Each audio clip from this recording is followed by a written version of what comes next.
तो कैसे हो हमारे चैनल जिनके कोचिंग सेंटर 99 में आप सबको स्वागत है बच्चों। आज हम आप सबको क्लास 9 का चैप्टर नंबर 1 चैप्टर नंबर 8 विज्ञान का बताने वाले हैं बच्चों। बहुत बार एग्जाम में पूछे जाने वाला क्वेश्चन यहीं से आता है बच्चों।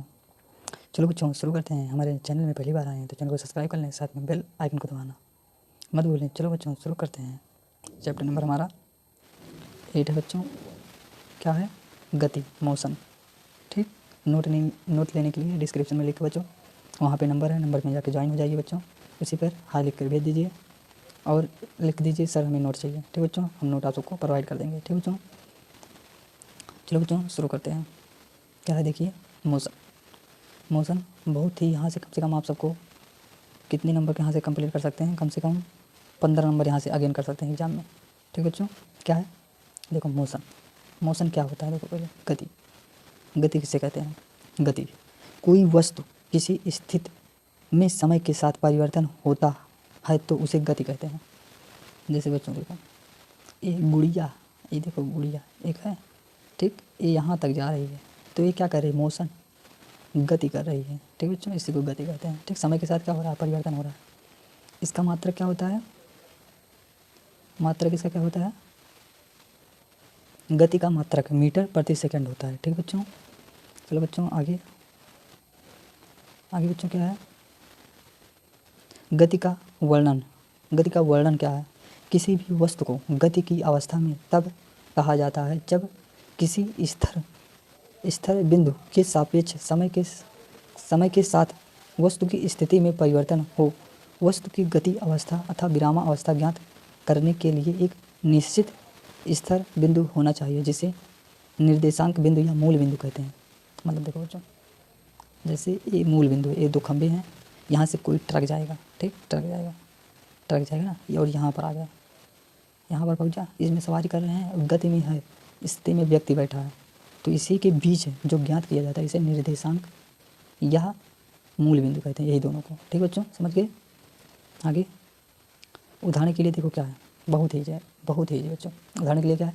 माना किसी गाँव में एक स्कूल रेलवे स्टेशन से 2 किलोमीटर उत्तर दिशा में है।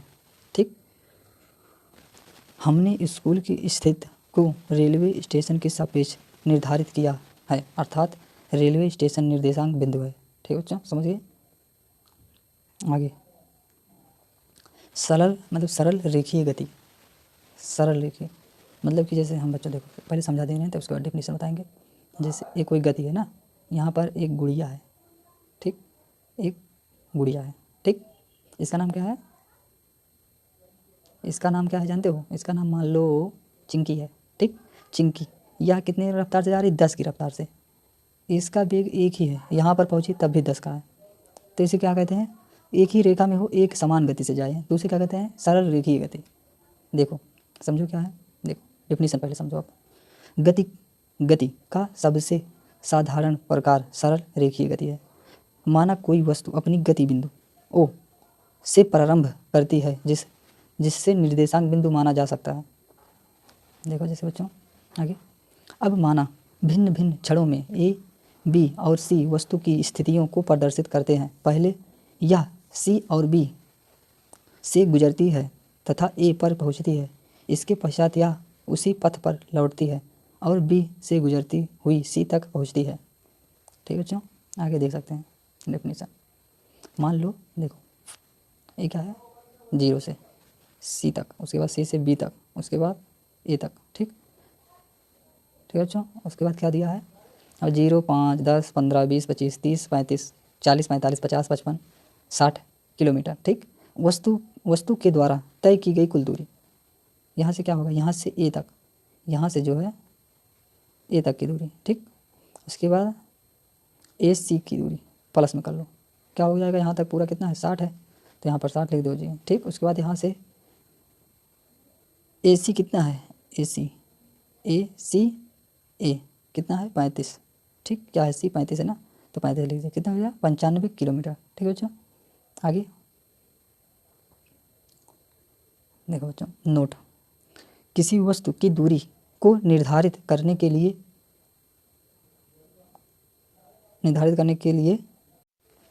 किसी वस्तु की दूरी को निर्धारित करने के लिए अंकीय अंकीय मान की आवश्यकता होती है, ना कि गति की दिशा की।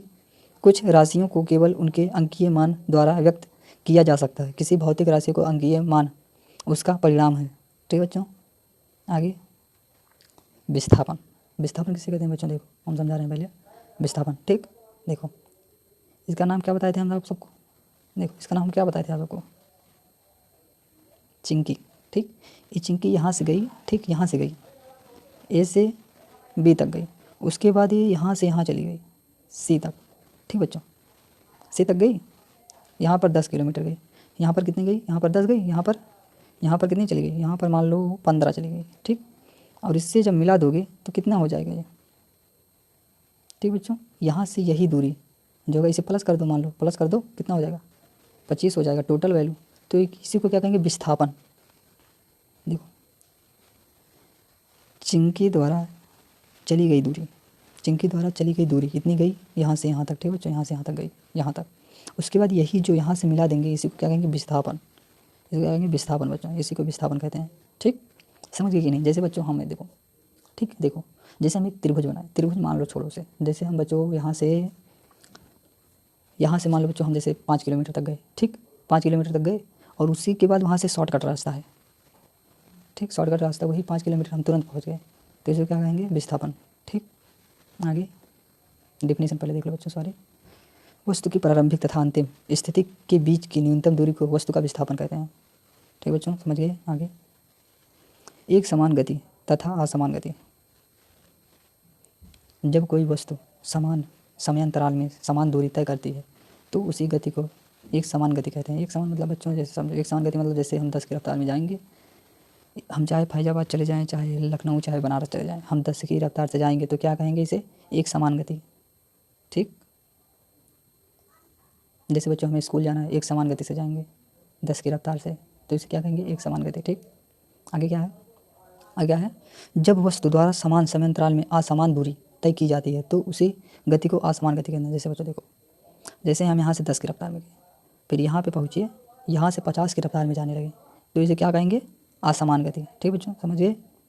चलो बच्चों आगे, जैसे देखो भीड़ में सड़क पर चल रही कार, पार्क में दौड़,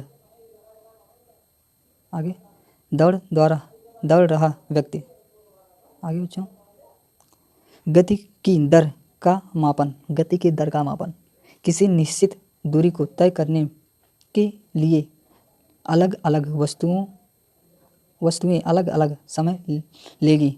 इनमें से कुछ तेज चलती है तो कुछ धीरे। वस्तुओं की गति की दर अलग अलग हो सकती है। अलग अलग वस्तुएं समान दर से भी गति कर सकती हैं। ठीक बच्चों, समझिए कि नहीं?